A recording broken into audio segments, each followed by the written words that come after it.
Já tá. Obrigada. Me avisem quando foi. Tá indo. Então, oi, gente. Boa tarde a todos.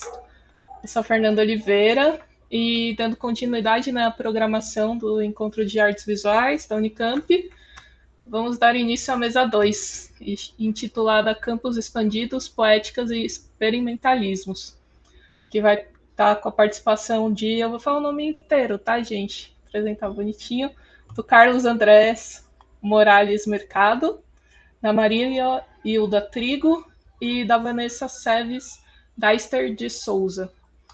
A gente teria também a Isabela Vida Moreno, mas ela pediu para ter uma alteração e ela vai estar amanhã na mesa 3. Para quem veio ver ela, não desistam da gente, mas assistam hoje e amanhã, tá bom? E falando um pouco da dinâmica, né? O Cláudio, que está aqui ajudando a gente, vai passar os vídeos das apresentações e a Carol vai passando as informações no chat com os links da programação e a lista de chamada para os ouvintes poderem pegar certificados. Acho que é isso. E depois de todas as apresentações, a gente abre para debate. Se vocês quiserem ir mandando no chat, a gente organiza e no final lê todas as perguntas. Fiquem à vontade, tá? Aí pode, no final, abrir o microfone também, mas a gente vai lendo o que tiver no chat. Acho que a gente pode começar então, né? E ver a primeira apresentação do Andrés Morales.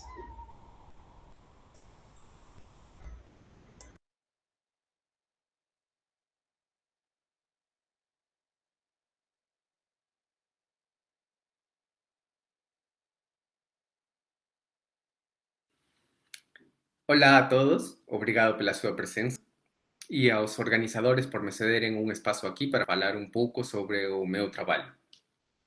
Meu nome é Andrés Morales, sou um artista visual peruano e moro.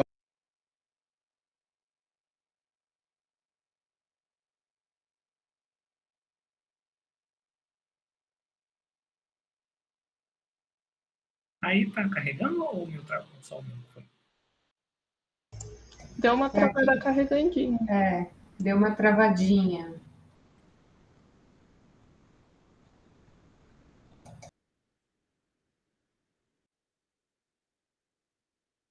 Eu vou compartilhar do computador que parece que está sendo melhor. A gente teve essa última.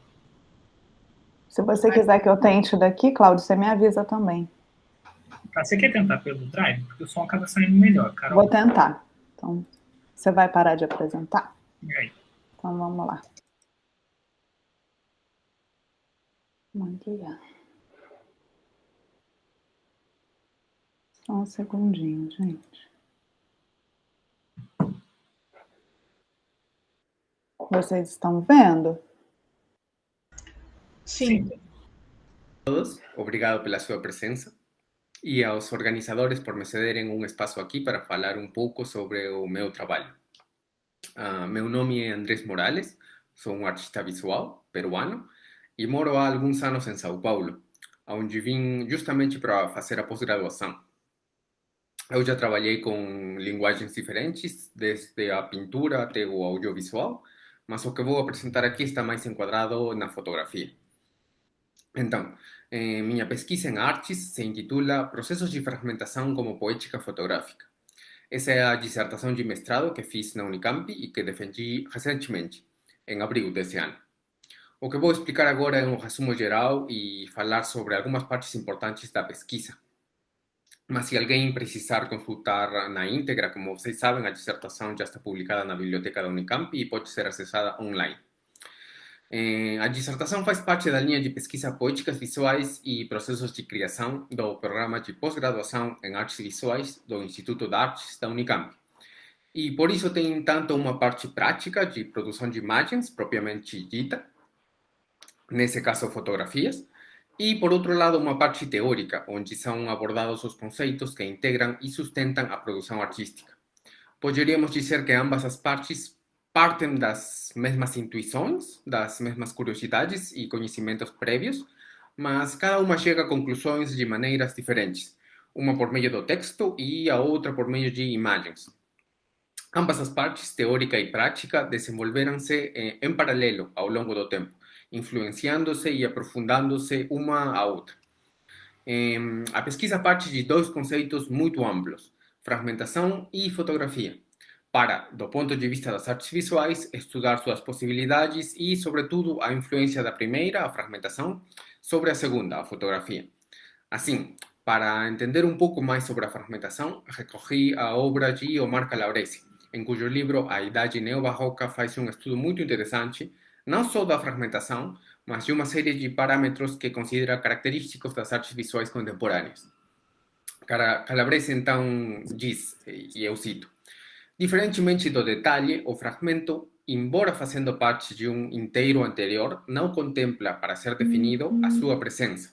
Assim, o inteiro está em absência. Fim da citação. A ideia de fragmento leva-nos, então, àquilo que antes pertencia a um todo anterior, e do qual temos marcas, vestígios, informações de si e do processo de fragmentação.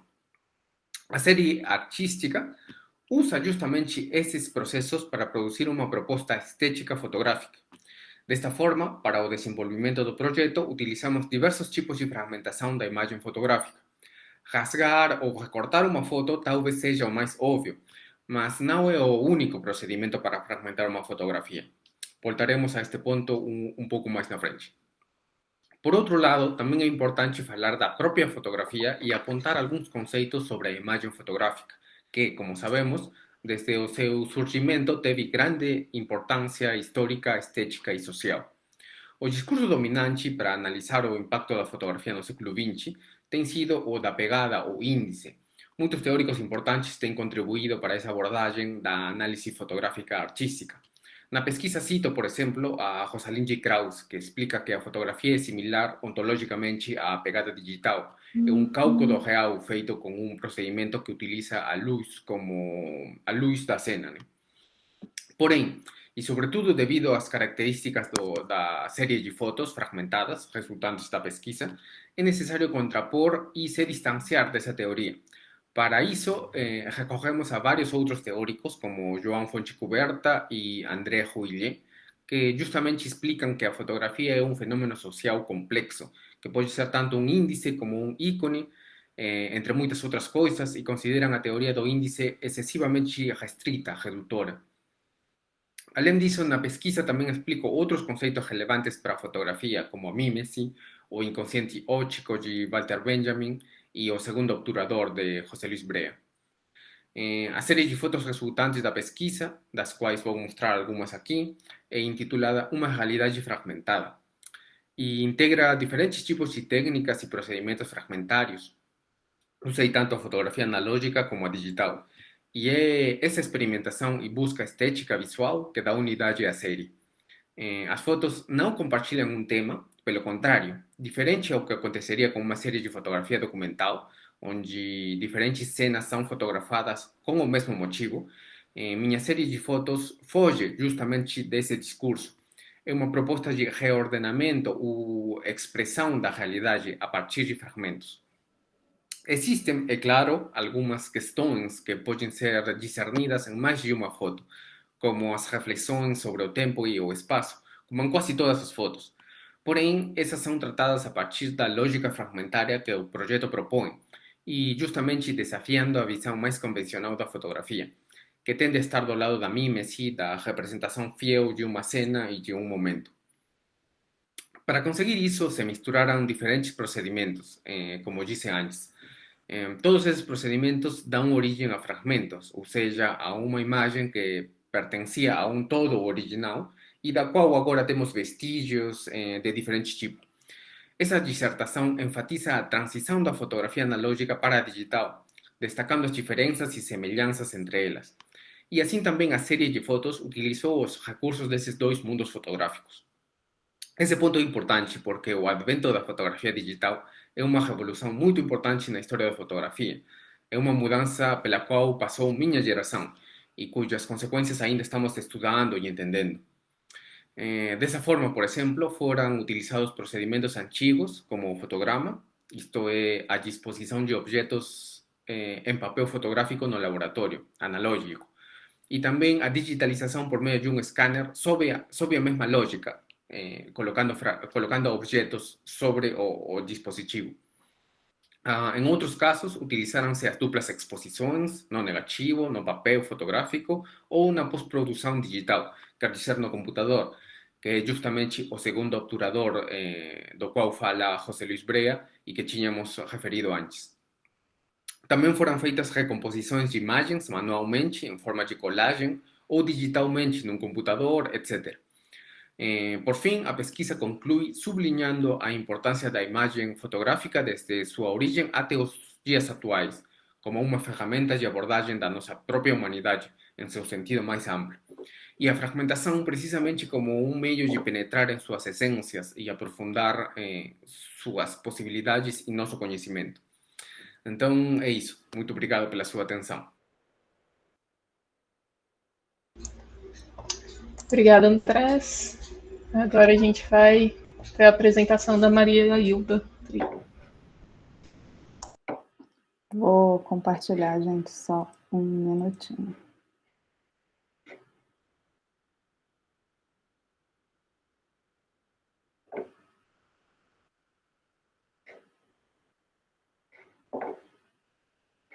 Maria Hilda, eu sou doutoranda em artes visuais pelo PPG-AV, Unicamp.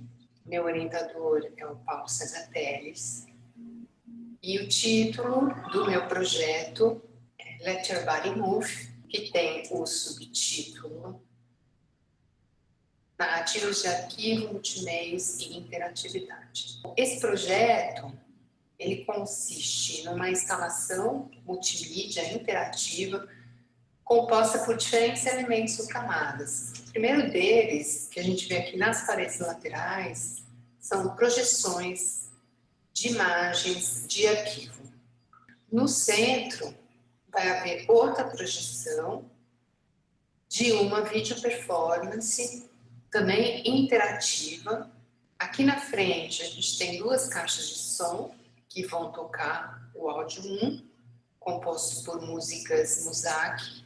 Aqui no fundo são outras duas caixas que vão tocar um outro áudio e distribuído pelo espaço sensores de presença. Essa instalação, por ser interativa, ela está projetada para ter diferentes estados. O que vocês viram ali, aquela instalação completa, ela vai acontecer somente quando houver visitantes no espaço instalativo. Quando não houver ninguém na instalação, você vai ter uma situação de repouso em que a única coisa que se vê é a video performance e se ouve o áudio 1, está nessas duas caixas frontais.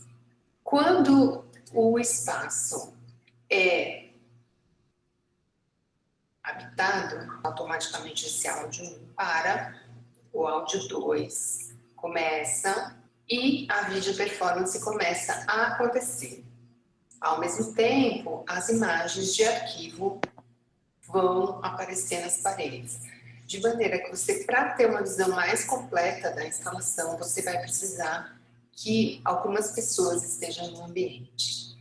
Os elementos ou camadas, né, eu gosto de falar de camadas que compõem essa instalação, o mais básico são os fragmentos de fotos, né, que são rostos recordados de fotografias do meu arquivo de família, né, e a principal ação formativa, que eu falo no formativo no sentido que eu paro e sondar para ele, né, de arte como formatividade, estou fazendo um mapeamento de todos os rostos do arquivo que não estavam olhando para a câmera no momento do clique. Outros dois elementos são os áudios. O áudio 1, aquele que vai tocar quando não houver ninguém na instalação, ele é composto por músicas do estilo Muzak, mais conhecidas como música de dentista ou de elevador. Um dos gêneros de Muzak é o easy listening. Ele inclui artistas super conhecidos como o Ray Conniff, o Paul Moriarty e Richard Clayderman.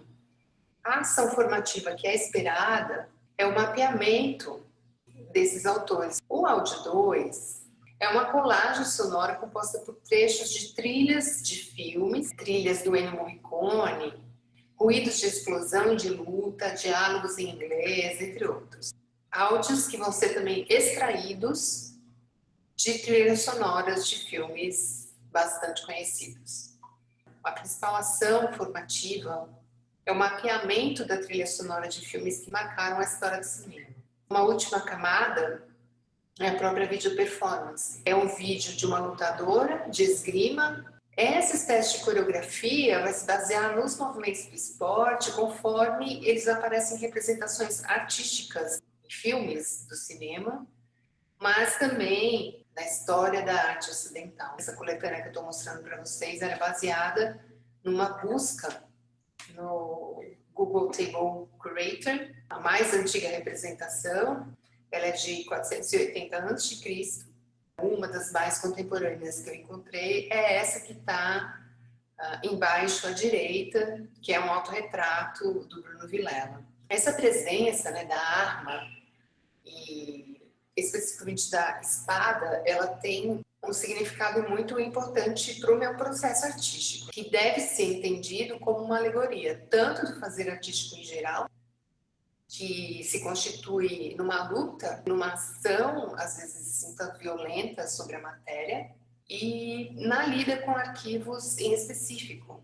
Né? A ideia de que lidar com arquivos é uma luta, e também a luta que se dá entre o artista que propõe experiências e os espectadores. A esgrima, especificamente, remete a uma questão que, para mim, no trabalho com fotografia, é muito forte, que é a ideia do corte. Quando eu pego fotografias que já são recortes da realidade, eu ainda vou lá e faço novos recortes. Corte em cima de corte. E apesar de essa instalação ela ter elementos muito aparentemente díspares e multifacetados, é possível organizar o pensamento sobre ela em 3 núcleos.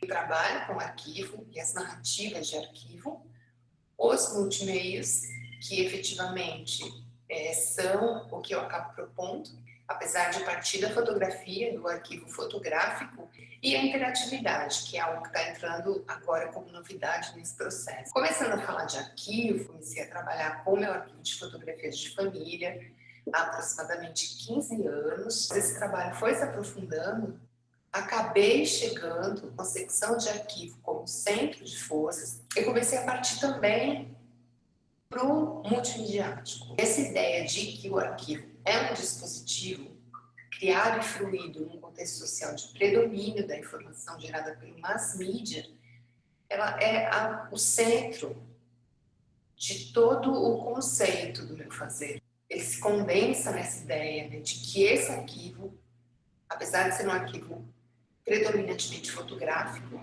ele foi criado, ele foi fluido e ainda é num contexto de predomínio da informação gerada pelo mass media.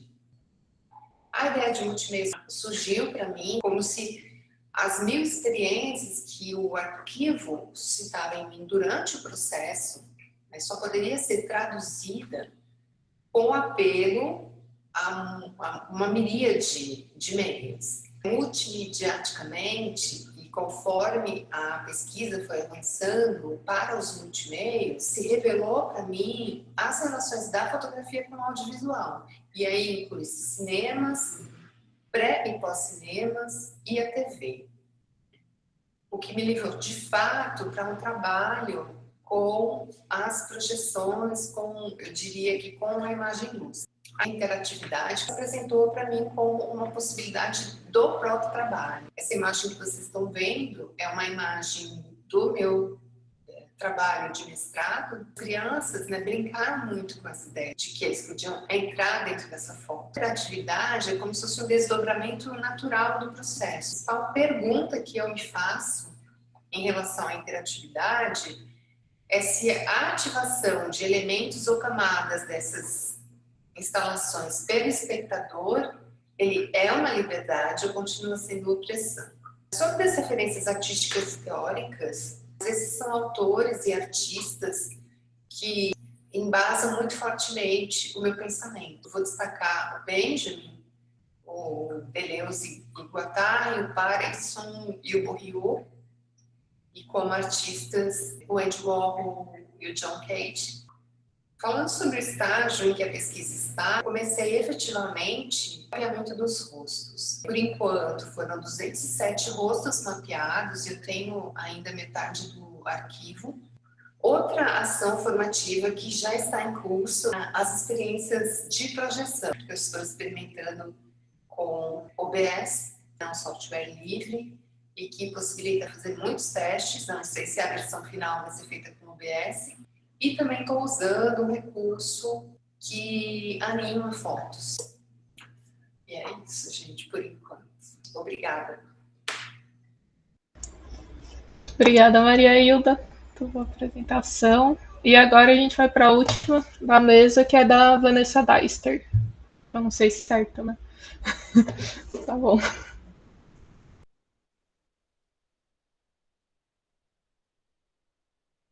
Meu nome é Vanessa Deister, eu sou doutoranda pelo PPGAV e a Unicamp, na linha de pesquisa de História, Teoria e Crítica de Arte.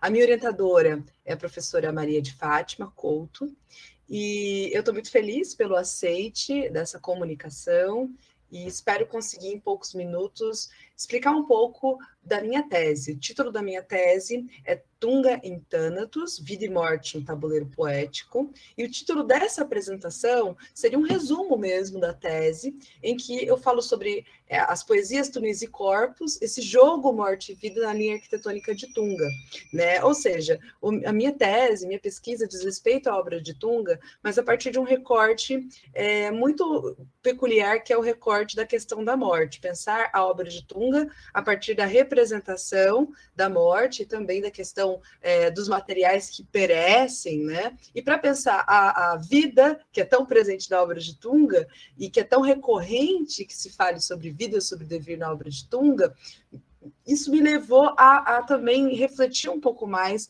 em relação à morte, né? Então, nessa apresentação, eu primeiramente coloquei, né, quem é o Tunga, né, o porquê, né, a justificativa do meu trabalho, né, já que ele é um artista que pesquisa de forma transdisciplinar dentro do campo expandido da arte contemporânea, a questão do amor, a questão do fenômeno da vida, do nascimento, é muito sintomático que não apareçam tantos trabalhos que foquem esse recorte da morte, né, e do morrer como algo que faz parte da vida, né? Então, para entender o porquê que essas coisas, esse tema, esse recorte não aparecia, eu tive que também entender esse tema na história da arte, principalmente na arte contemporânea e na cultura contemporânea, enquanto tema interdito. E, assim, isso foi antes da pandemia. Depois da pandemia, o trabalho parece que ficou ainda mais forte nesse sentido de necessidade de se falar sobre o tema da morte e se debruçar sobre a morte enquanto uma temática, enquanto algo recorrente na obra de alguns artistas e que simplesmente a temática não aparecia, né? Porque a morte, onde que está a morte em Tunga? Eu encontrei a morte em Tunga já no começo do seu trabalho, quando ele simula a própria morte, criando esse duplo, né, em Semeando Sereias. É uma foto performance que diz muito sobre a possibilidade de criar a personagem Tunga a partir da morte desse Tunga, que é o Antônio José de Barros Carvalho e Mério Mourão, né? Como se ele pudesse matar a si mesmo e se reconstruir a cada obra, né? Então, essa obra que é circular, espiralada, autorreferente, que fala o tempo todo sobre essa pulsão de vida e a pulsão de morte, né? Que dialoga com a psicanálise, mas que também dialoga com a alquimia, que dialoga com a ciência, mas que também dialoga com toda a história da arte, toda a subjetividade presente na poética de muitos artistas. E outra coisa que eu coloquei aqui também no título, que eu coloquei de poesia, túneis e corpos, né? O corpo enquanto uma questão importante para se pensar a morte, ele também tem a linha, né? Essa linha que é cabelo, essa linha que é fio, essa linha que é linha de desenho, essa linha que é linha e estrutura arquitetônica, e que é performance, que é corpo, que é veia, né? Então, assim, isso foi a Luísa Duarte que escreveu um texto sobre isso e que me chamou a atenção também para pensar numa linha arquitetônica, numa linha, nesse traço, nesse risco, nessa letra, que possibilita toda essa história ficcional, né? Como se ele escrevesse a poesia com a arquitetura, é como se ele pudesse escrever poesia saindo da linha e da letra, né? Eu coloquei ali que o papel também se desdobra, se transforma em livros inteiros, em caixas de livros, e a poesia e a arquitetura se completam na relação corpórea entre esse espectador, performer, artista, instalação e escrito ficcional que diz respeito ao seu trabalho.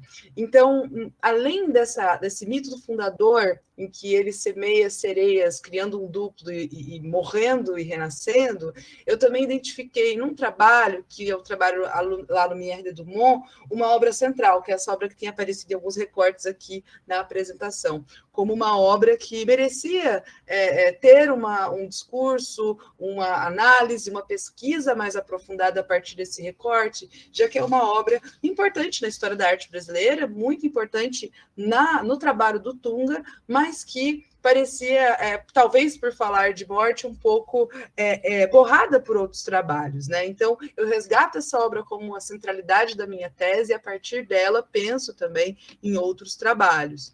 Aqui, eu coloquei algumas imagens analisando o trabalho da Lígia Pape e como ele pode ter inspirado, influenciado as caixas de livros, né, e de obras do Tunga. Eu também apresento num capítulo, na primeira parte da tese, essa análise do Tunga com o Marcel Duchamp, como figuras que trabalham com arte conceitual, como artistas que criam essas caixas de livros e textos e poesias e possibilidades para apresentar a obra, né, mas também como obra, né, como livro-texto, como traço-risco. Aqui eu também trago essa coisa do dente, né? Que ele tem dentro dessa caixa Tunga um livro de registro de vários trabalhos que ele trabalha com o dente mesmo de pessoa, né? E esse dente que se agiganta e também se transforma num dente diminuto, o quanto isso o cabelo, o dente, né? São partes mortas do nosso corpo, mas que dialogam com esse corpo vivo, né? E quanto ele escolhe isso para pensar em escultura, né? Escolhe isso para pensar em poesia visual, né? E aqui a obra La Lumière de Dumont, no Louvre, né? Uma obra gigantesca, uma obra em que o volume central é esse esqueleto acéfalo que dorme na sua rede, né? E que balança debaixo da pirâmide do Louvre, com esses tipitis, com esses cabelos. Uma obra que denota muito a arquitetura presente no trabalho do Tunga, já que ele é arquiteto, né? Já que ele tem essa formação, que ele pensa os volumes e os espaços e os corpos a partir de uma perspectiva de alguém que tem uma formação espacial, né, em que essa escultura vira instalação muito facilmente, a instalação vira prédio muito facilmente no seu trabalho, né, e a maneira como ele dialoga com esse cemitério de obras de arte, talvez, né, colocando para baixo, pesando para baixo o volume do esqueleto, e não colocando em cima, como se fosse em cima de um totem a sua escultura, mas pesando para um outro lugar, né? E é uma obra que também fala muito sobre política. Aqui eu vou pedir licença para ler alguns trechos do que eu escrevi na tese, como, por exemplo, Tunga espremeu história e política aos pés da pirâmide do Louvre, na forma de uma gigantesca natureza morta, que revela não a vaidade, porque é uma vânita, né?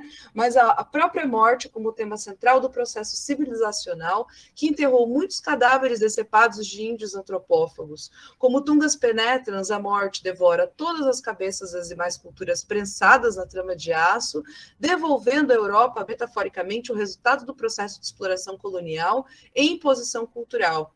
A luz do novo mundo adormece debaixo do átrio luminoso, construído no velho mundo, num astuto equilíbrio poético.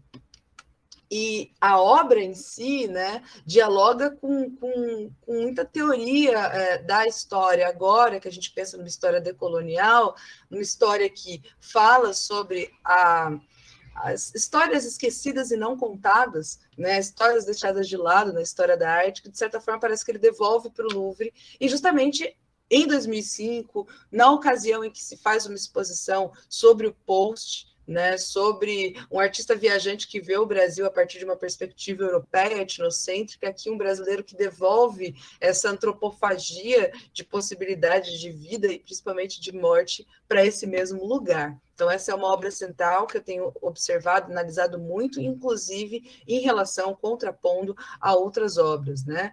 Aqui, também uma reflexão sobre a arquitetura, né? A arquitetura é uma grande testemunha da passagem do tempo, o seu envelhecimento, o seu processo de deterioração natural, remete ao nosso próprio envelhecimento físico, dado que tende a ser escondido e transformado constantemente na arquitetura com os processos de reformas e restauros, pois esse temor dos traços do desgaste da idade se relacionam com o nosso medo da morte. Aqui eu estou também citando o Palasma, né, do livro Arquitetura e os Sentidos, em que ele pensa mesmo nessa relação corpo e espaço.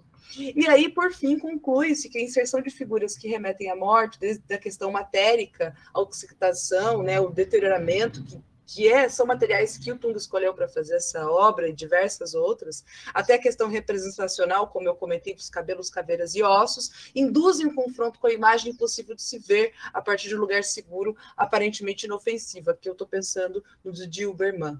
Isto é, a obra A la Lumière de Dumont, em sua versão instalada no Museu do Louvre, trata-se de um sublime encontro com a morte, não somente com uma morte individual, mas também a morte coletiva, uma tentativa de sensibilização frente às mortes solitárias e coletivas, os genocídios coloniais e suicídios individuais, como uma espécie de eterno retorno do recalcado do ocaso, né? Uma necessidade de se falar sobre o interdito da morte. Existem várias referências, como o tempo é curto, eu optei por não citar assim, tantas referências, mas elas estarão lá na tese, né? Desde ele Coquelin, pensando na arte contemporânea, passando pelo Dilberman, o Paulo Sérgio Duarte, a Luísa Duarte, né? E outras referências importantes pensando a relação com a morte propriamente. É isso, muito obrigada, até mais. Obrigada, Vanessa. Obrigada, Carol, por passar os vídeos. Muito incrível, gente, a apresentação de todo mundo. Achei muito incrível ver, tipo, o tema, né, do experimentalismo e, tipo, a pesquisa, né, ganhando materialidade no estudo da Vanessa, nas práticas da Maria e do Andrés. Achei parabéns. Muito bom estar aqui com vocês. Vou abrir para perguntas, então. O Andrés já mandou uma no chat, começar por ela. Quem quiser ir mandando, quem quiser abrir o microfone também, só dá um toque. Aí eu vou ler aqui a do Andrés para Maria Hilda. Talvez eu perdi algum detalhe, mas não entendi as razões da escolha das imagens que utiliza. Por exemplo, porque os fragmentos de fotos de pessoas que não olham para a câmera. Obrigada e parabéns pelo trabalho. Obrigada, Andrés, pela questão, é uma questão fundamental mesmo, né? O porquê dessa escolha, eu sempre faço mapeamentos, né, do arquivo, porque o arquivo é uma coisa infinita, mesmo um arquivo pessoal, um arquivo de família, quando você se debruça sobre ele, você vê que é uma caixinha de Pandora, né? Todo arquivo tem essa potência. E a escolha, né? Eu sempre faço algumas escolhas quando eu vou mapear arquivo. No caso, eu escolhi os olhos. Então, quem não estava olhando para a câmera. Tem uma questão de estratégia de mapeamento mesmo, né? Agora, o porquê dessa escolha tem dois motivos. Um mais interno, né? Eu sempre senti um desconforto muito grande quando eu via fotos, né? Eu sou do tempo ainda do analógico, em que a gente tirava fotografia com rolo de filme e a gente não sabia o que ia sair, e era muito comum que eu saísse ou com os olhos fechados, ou com uma cara meio assim, ou não olhando para a câmera. Sempre, era uma constante. E eu sentia um estranhamento muito grande, assim, um isolamento, e aí eu preciso fazer um apêndice de que eu tenho uma relação com esse arquivo, que é o arquivo da minha família, quase doentio, né, que eu estudo esse arquivo há 15 anos, é uma coisa que não se esgota, que não tem fim, porque eu sempre tive uma vivência muito intensa disso, sabe? E eu ficava, assim, sentia esse estranhamento também quando eu via pessoas que não estavam olhando para a foto, por algum motivo, ou estavam com o olho fechado, ou estavam com a cara torta, ou saíam feios, né, na foto, porque a gente espera que as pessoas saiam bem na foto. Hoje eu tenho um outro recurso que acaba com isso, né, você pode tirar muitas fotos e apagar. E depois, já pesquisando o arquivo e fotografia, porque a fotografia é a base da minha pesquisa, eu acho que é o Philippe Dubois, no livro O Ato Fotográfico, que ele fala dessa questão de um acordo tácito, né? E que ele coloca essa história de quem... Existe um acordo tácito de quem é fotografado e de quem fotografa, de que a pessoa vai olhar para a câmera, vai olhar para a lente, né? E ela olhando para a lente, parece que ela passa a olhar para todos que olharem para aquela foto. Então, essa sensação de deslocamento que eu tinha, de não pertencimento, né? Aquela fotografia ou a alegria que estava ali, eu fiquei pensando, nossa, mas essas pessoas que por acaso não olharam para a foto, ou de propósito não olharam para a foto, elas estão quebrando um acordo tácito, né? Então, um pouco da escolha passou a ser conceitual, porque eu comecei a entender melhor o meu estranhamento, e em vez de achar ruim que eu não estava mais olhando para a foto, eu comecei a achar que era uma insubordinação, assim, né? O não olhar para a foto é onde eu quero pegar, assim, todas essas pessoas que não aceitaram esse acordo tácito, ou que não conseguiram cumprir o acordo por algum motivo, porque coçou o olho, porque piscou. Basicamente é isso. Eu vou Muito obrigado. De nada. perguntar para Maria Hilda também, que eu fiquei muito curiosa. Se você puder falar um pouco mais quando você traz a ambiguidade da liberdade e opressão com uma obra interativa, tipo, dessa luta entre o espectador e o produtor. Interatividade é uma coisa assim muito nova para mim. Eu não li muito sobre o assunto, eu nunca fiz um trabalho com uma interatividade desse tipo, com sensor de presença, né? Eu espero que eu consiga, porque também com essa situação de pandemia, eu estou trabalhando muito isoladamente, eu espero que até o fim do doutorado eu tenha a oportunidade de expor, né, como eu tive no mestrado, trabalho já feito, completo, porque só vai funcionar no espaço positivo, né? Então, eu não sei muito ainda teorizar como eu consigo na fotografia, né? O sentimento que eu tinha de estranheza, eu lendo, eu percebo que não sou só eu, que é uma questão importante ali. Na interatividade, essa vontade de que a coisa se acenda, a luz vai acender quando as pessoas estiverem presentes, né? Então, a performance só vai ocorrer quando as pessoas andarem pelo espaço. Então, parece que é uma liberdade, né? Que a obra precisa de você. Mas eu me inspirei numa experiência que eu tive também, que era super angustiante para mim, quando começou ali, finalzinho dos anos 90, comecinho dos anos 2000, Higienópolis, eu andava sempre, porque eu estudava ali, e eles começaram a colocar nos prédios aquelas lâmpadas que acendem quando você passa na calçada, né? E as primeiras vezes em que aquilo aconteceu, eu fiquei muito assustada com aquilo. Eu falei, tipo, o que é isso? Estão jogando um holofote na minha cara, estou no tribunal da Santa Inquisição do ano 2000, não sei. Era uma coisa para mim tão angustiante aquilo. Eu sou uma pessoa que se angustia com esses sinais da realidade, assim. E aí eu fiquei guardando isso, assim, um dia eu vou fazer um trabalho com isso. E quando eu percebi, eu já estava fazendo, porque eu acho um pouco falacioso essa história de interatividade, né? Que a obra só se completa com o público, ok. Mas eu acho que é ambíguo, porque está tudo programado, entendeu? Eu estou programando para o cara ir ali. Se ele não quiser ir, tudo bem, mas se ele quiser, eu não sei, eu acho tudo muito forçado, assim, sabe? É como se fosse uma aranha tecendo uma teia para matar a comida que está chegando, sabe? Assim, eu sinto assim, eu não sei se até o final eu vou mudar de ideia, porque, por exemplo, aquela imagem que eu mostrei para vocês do menininho entrando com a sombra dentro da imagem, eu nunca imaginei, entendeu? Eu não fiz a instalação para isso acontecer e aconteceu. Então, eu acho que muitas coisas podem acontecer ainda, né? Mas, basicamente, o que eu sinto em relação à interatividade é isso, assim. Uma coisa meio forçada, sabe? Respondi? Respondeu, me deixou curiosa, na verdade. Mais curiosa ainda. Quero ver. Vamos ver. Sim, os resultados. Mas sim, obrigada. A gente tem aqui uma pergunta da Sônia Chamon, para Vanessa. Se a obra do Tunga no Louvre é um site específico ou foi pensado para estar lá de alguma forma? Obrigada pela pergunta. Aproveito também para parabenizar os colegas pelos trabalhos. Muito, muito gostoso ouvir vocês comentando sobre o trabalho de vocês. Então, a respeito da obra do Tunga, a obra foi pensada para o Louvre. Só que depois ela passou pela Bahia, depois ela terminou, hoje jaz lá naquela sala de Inhotim, na Galeria Psicoativa de Inhotim. Então, ela é uma obra que, a princípio, foi pensada para aquele espaço. Quando o Tunga foi convidado para fazer uma intervenção no Louvre, deram algumas possibilidades de espaços para ele. Uma das possibilidades era embaixo da pirâmide, e ele escolheu embaixo da pirâmide. Então, ele tinha algumas escolhas.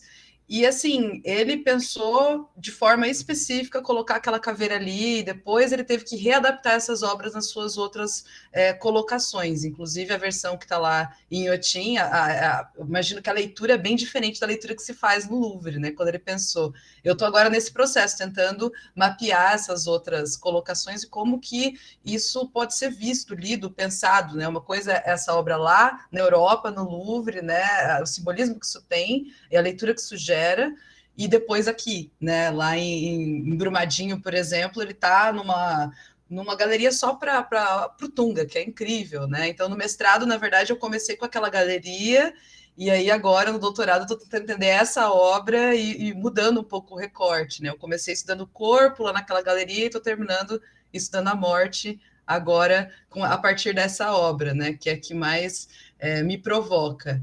E antes da pandemia, então agora depois da pandemia eu já estou com outras ideias, inclusive eu vejo os trabalhos práticos, né?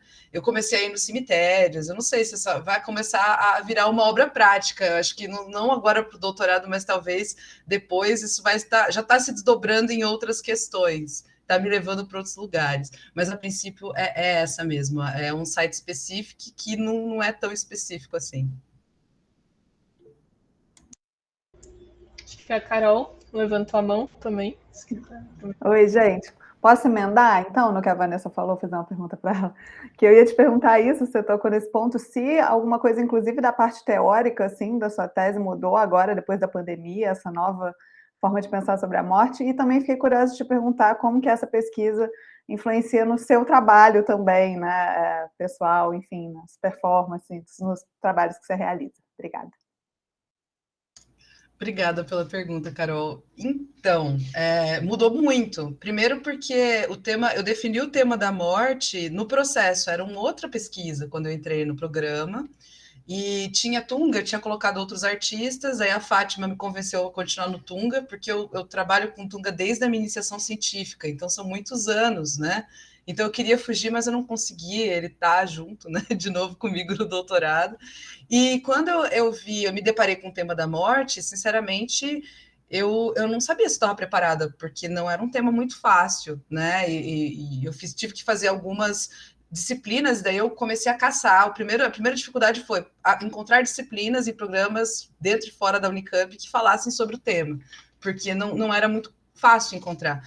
E depois da pandemia, começaram a surgir muitas discussões, eventos, né? Agora eu estou fazendo um curso de arte tumular, que era uma coisa que, até por conta da pandemia, não era só em São Paulo que acontecia, eu estou aqui no Paraná, e agora acontece online, e daí por conta do curso eu acabei indo no cemitério, né? E isso evidentemente acaba afetando. Eu estava muito na teoria, sentindo falta da prática, né? A Fátima ainda não sabe, né? Disso, inclusive, né? Estou fazendo paralelamente algumas atividades práticas nesse sentido. Eu fui para o cemitério e aí eu conheci o coveiro Paulo.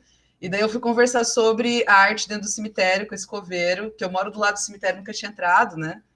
E aí, enfim, daí eu perguntei para ele qual era o túmulo mais bonito, ele me levou num túmulo, agora eu estou no processo de tentar encontrar quem é a família, porque ele está meio abandonado, enfim, então eu também estou envolta num processo, provavelmente isso vai virar uma performance, eu estou pensando em lavar esse túmulo, ainda tem algumas questões práticas também, mas me afetou muito, e a pandemia também, né, a pandemia me fez encontrar também uma questão em relação ao tema da morte, que até na qualificação isso foi discutido, discute-se muito sobre o tema da morte na antropologia, né? Você tem o tema da morte ali na arte tumular, mas na arte contemporânea parece que faltam alguns ganchos, até, assim, eu estou buscando teoria, e também, principalmente, teoria aqui vinda do sul global, né? A gente, quando vai estudar o tema da morte, vai lá no Philippe Arrier, vai na França, até o próprio interdito da morte, que era muito comum antes da pandemia, não se falar sobre morte, são muitos franceses, ou ingleses, ou norte-americanos, e a maneira como nós lidamos com a morte é muito diferente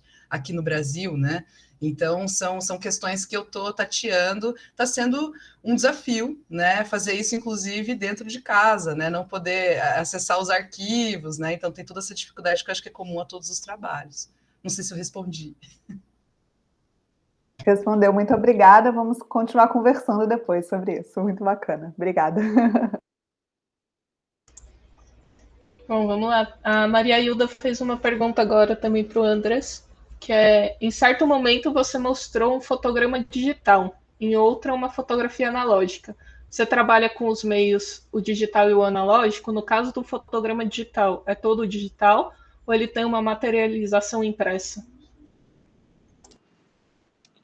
Obrigado pela pergunta. A resposta simples é sim, eu trabalho com as duas coisas, como eu falei lá no vídeo. Uma boa parte da minha pesquisa faz uma reflexão acerca daquela mudança da fotografia analógica para a fotografia digital, porque é uma mudança que eu vivi. É importante para mim também, eu trabalho com os dois meios, né? Eu trabalho muito com fotografia digital, por trabalho comercial, mas eu faço um monte de obra analógica também. Eu gosto das duas coisas e eu penso na fotografia analógica e na fotografia digital como talvez irmãs, mas não são a mesma coisa, né? Então, uma boa parte da minha pesquisa tem o tema da fragmentação vira meio que uma justificativa assim para falar de algumas mudanças, para fazer uma reflexão assim dessa mudança da fotografia analógica para a digital. E ao nível prático, como eu podia fazer na prática artística para pensar nisso, né? E, na verdade, praticando as duas coisas. Então, algumas das obras que eu apresento lá da série do mestrado são feitas totalmente com meios analógicos, algumas outras são totalmente feitas com meios digitais, e algumas misturam também, algumas começam como uma coisa analógica que depois eu escaneio e no computador misturo com outras coisas, por exemplo, né? Ou ao contrário também. Tem algumas coisas digitais que depois eu fotografei em analógico, por exemplo, e fiz a ampliação em laboratório, né? Mesmo com todas as perdas de informação que isso que pode acontecer no processo, mas faz parte, é fragmentação mesmo. A perda de informação faz parte da série de imagens que eu trabalho, né? E o que era aqui... O fotograma digital é todo digital. Eu fiz num aparelho de um scanner, né? Eu coloquei ali objetos, é tudo digital. Mas quando a obra está pronta, eu vou e eu imprimo, né? Eu faço a impressão fine art e tal. Mas como eu falei, esse não é o caso de todos os trabalhos. Tem alguns analógicos puros, outros digitais puros e outros que misturam também coisas analógicas, coisas digitais. Tem trabalhos digitais que depois eu mandei fazer a impressão e depois eu rasguei, eu quebrei, eu fiz intervenções neles, coisas do tipo, né? Isso tudo faz parte da pesquisa mesmo. Eu espero, eu não sei se eu respondi, espero que sim. Acho que o Cláudio agora também. Obrigada pela resposta, Andrés. Cláudio levantou a mão. Obrigado a vocês. Eu quero pegar a esteira nessa pergunta da Maria também. Primeiro eu quero parabenizar todos pelas falas, muito incríveis. Maria Hilda, também não conhecer seu trabalho, né? A gente conversa tanto, não conhecer, fiquei muito feliz de ver como ele está se concretizando, para onde ele está indo. Mas a minha pergunta é para o Andrés. Eu fiquei pensando nessas formas de materialização e formas de lidar com a imagem, seja ela analógica ou digital, né? Principalmente quando você fala no vídeo sobre as diversas formas de expressão da realidade a partir de fragmentos, né? Então, você parte de uma visão do fragmentário para lidar com essa materialidade fotográfica. Eu entendo, sim, na nossa função de lidar com várias materialidades, né? Então, hora a gente trabalha com analógico, hora a gente trabalha com digital, hora a gente mescla os dois. Só que a forma do digital, e agora passando por uma segunda parte da que seria essa minha pergunta, quando você tem a formalidade de uma obra digital, você passa a entender a fotografia não pelos aspectos da fotografia analógica, nem da fotografia do meio. E as suas obras mostram isso, né?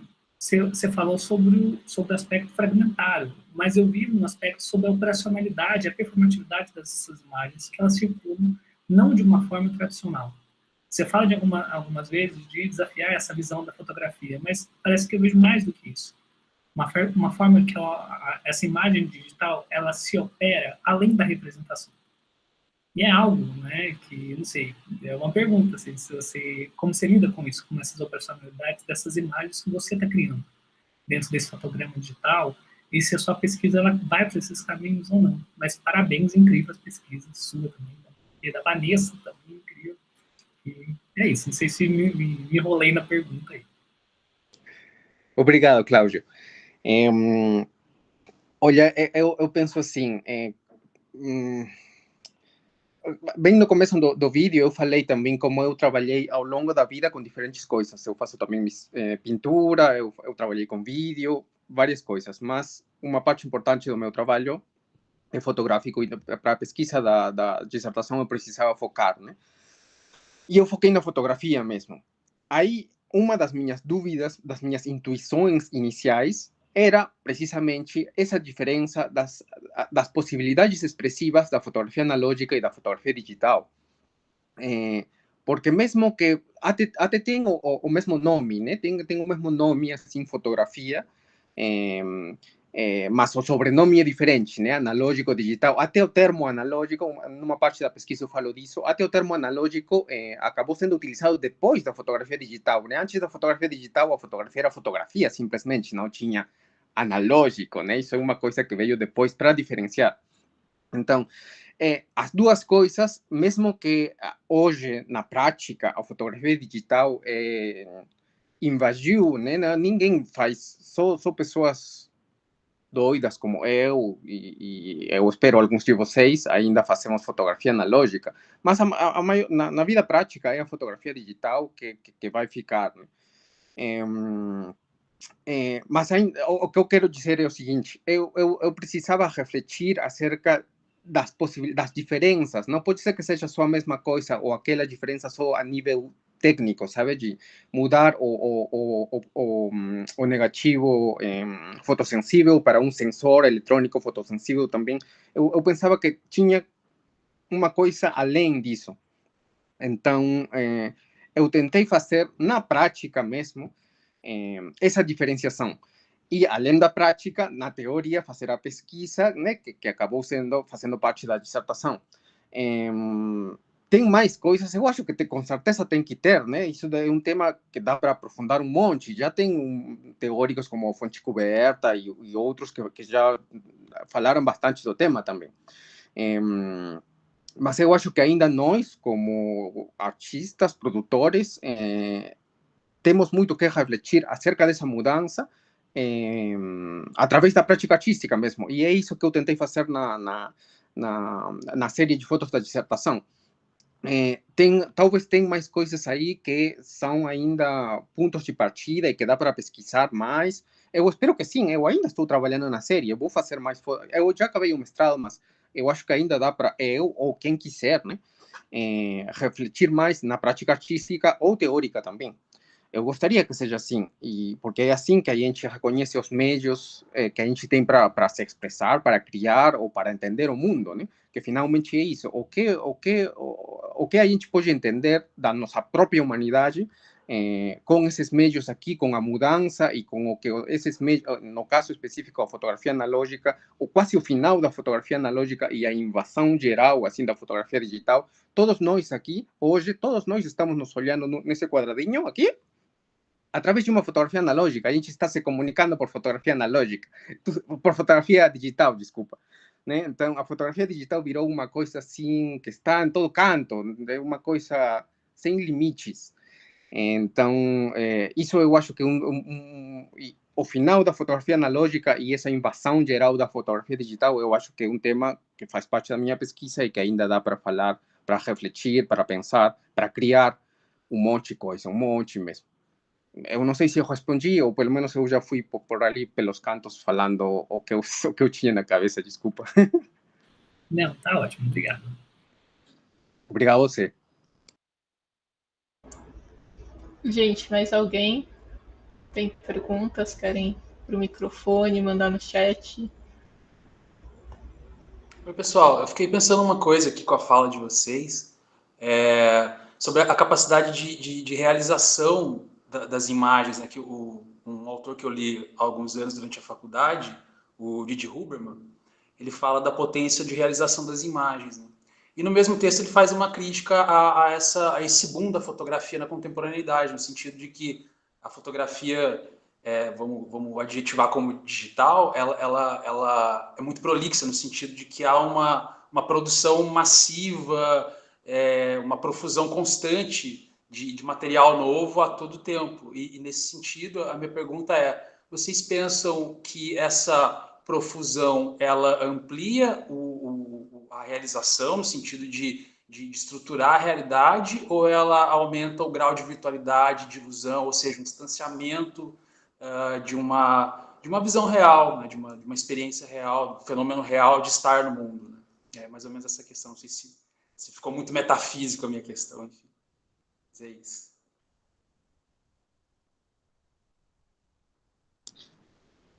Obrigado, Rafael. Eu não sei se a pergunta era para mim, mas aí a gente vai conversando, né? Eu quis abrir para todos, assim, a pergunta para todos, que, enfim, uma dúvida tá que bom. Despertou.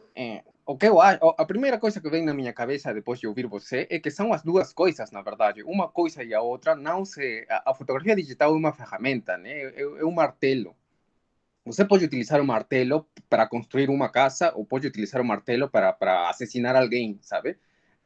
Em nenhum dos casos a culpa vai ser do martelo. É você que utiliza o martelo para alguma coisa, dá para entender? Então, eu acho que é a mesma coisa com a fotografia digital. Dependendo do que a gente fizer com ela, pode virar uma coisa muito alienante, né? Muito que deixe a gente menos humana, talvez, mais afastada de nós mesmos, pode ser. Mas pode ser que não também. É por isso que é preciso fazer essas reflexões, fazer esses pensamentos estruturados que permitam a gente precisamente refletir até onde a gente está utilizando a ferramenta de um jeito positivo, construtivo, ou até onde a gente está se lascando ao utilizar esse negócio aqui, né? Então, e eu acho que com certeza, ou eu tenho certeza absoluta que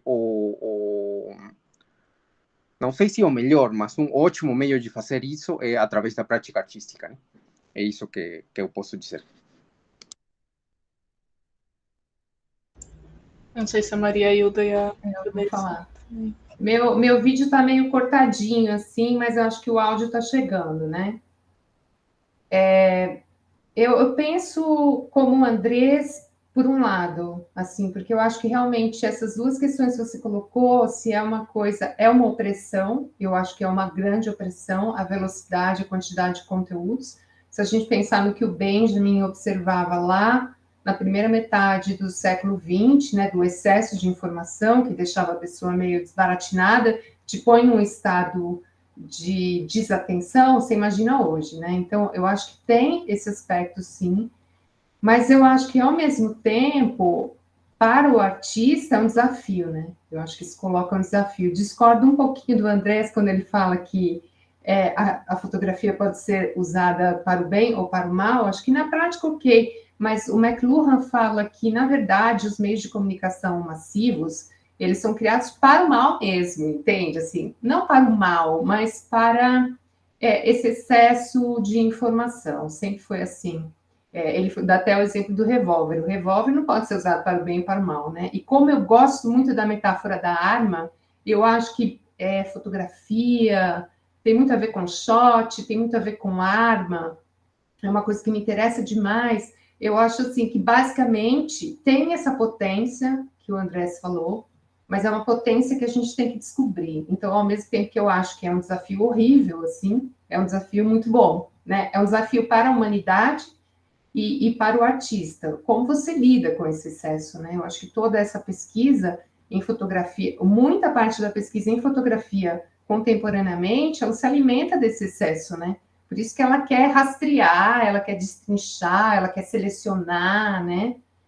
Mas acho que é isso. Eu não sei se vai resolver o grande dilema, né, do excesso de informação e de imagens, mas eu acho que para o artista acaba sendo muito bom, porque dá muita vontade de atuar, né, sobre isso.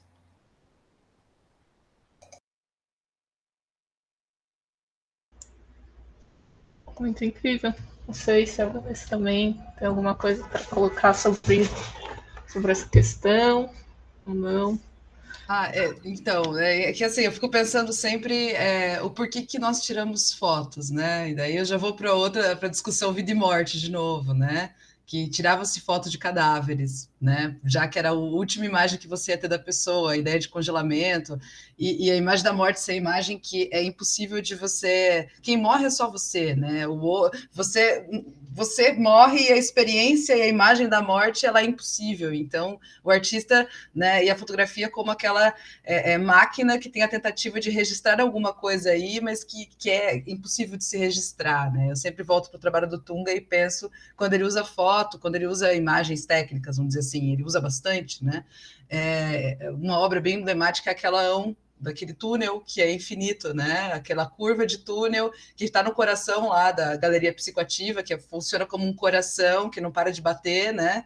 E que é uma coisa que está falando sobre, né, esse eterno retorno, essa vida e essa morte, esse tempo. Então eu penso muito que ele usa a fotografia não só como registro de performance, não só como trabalho trabalho artístico, né, e não só como registro, mas também essa possibilidade de subverter essa lógica, né, do infinito para um infinito de profusão para um infinito de contínuo. Não sei se eu consigo explicar assim mais ou menos o que eu estou pensando, mas nesse sentido assim de que também ele não resolve, mas ele acho que usa isso de uma maneira subversiva interessante. Quando eu penso em vida e morte, né, noite e dia, igual tá lá ele falando day and night, night and day, naquele filme que não acaba, que é físico, que é digital ao mesmo tempo, né? Porque é uma instalação, esse trabalho em que você tem a película que fica girando, quase que parece que vai pegar fogo, porque ela não para, né? E a imagem que também está girando, e o som, e ele continua usando a mesma imagem repetidas vezes, então eu consigo pensar em várias coisas aqui,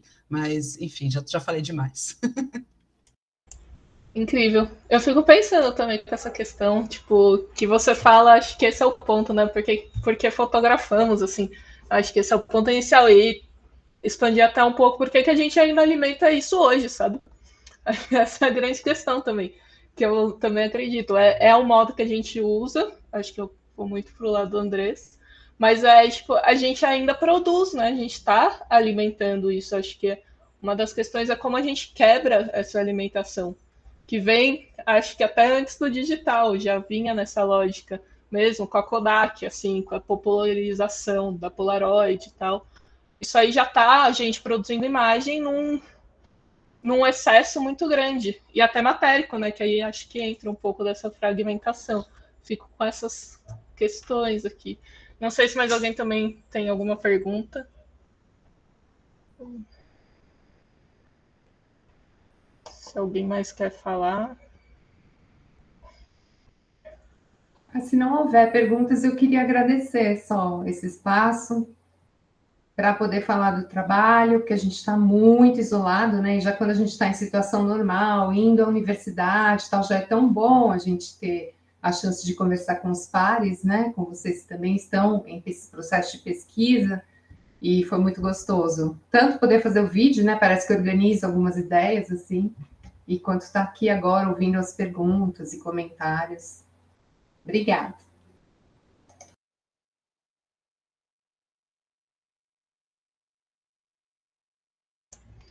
Incrível, não sei, gente. A gente tem mais 5 minutinhos. Não sei se já é o momento de despedida. Se alguém mais quer falar. Se não, eu também estou muito feliz. Super concordo com a Maria Hilda. Muito bom esse encontro. Não sei também esse lugar de ajudar a construir pensamento. Acho maravilhoso. Acho que esse espaço que a gente abriu, né, que a comissão inteira fez um movimento para abrir esse espaço de trocas e para poder conversar mesmo distantes.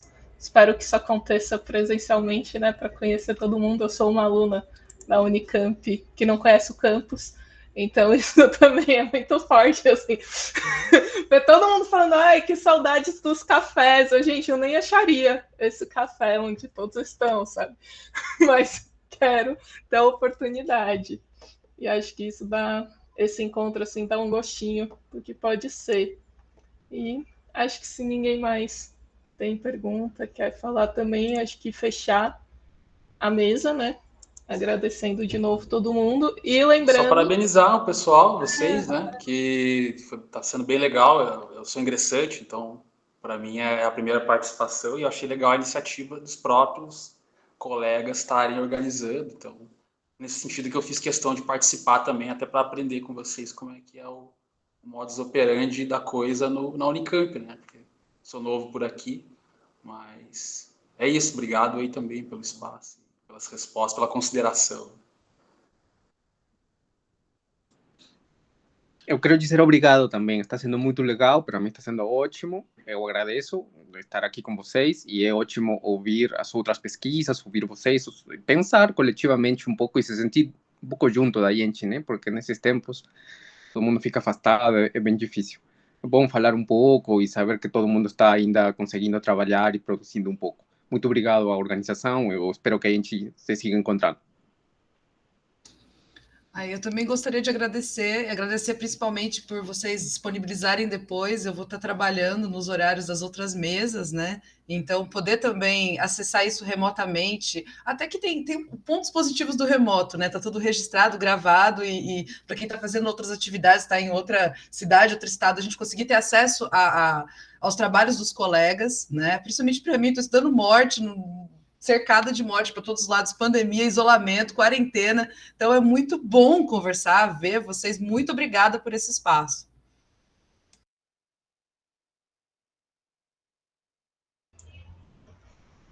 Ai, gente.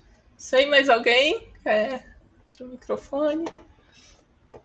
É muito bom mesmo, sei lá. Tipo, já falei tudo que eu podia de agradecer esse espaço. Acho que agora é só fechar oficialmente, né? Com os informes do. A gente está com a exposição aberta, que já foi compartilhado pelo Cláudio, o link para a visitação da nossa exposição. Está rolando conversas com os artistas, acho, não me lembro quando, mas a programação também está no chat, a programação completa, para quem se interessar, consultar o dia e o horário. Tá bom? Amanhã a gente volta, hoje é a última mesa do dia, mas amanhã a gente está aqui de novo às 10 horas, com o professor Gilberto Alexandre Sobrinho, também conversando com a gente. Então, é uma oportunidade também da gente estar mais próximo aos professores e conhecer de perto, poder falar que a gente está falando aqui. E é isso, e acho que eu falei tudo. E preencher a lista de presença, quem ainda não preencheu, que para ouvintes a gente vai emitir certificados. Agradecer a todo mundo de novo, gente. É isso.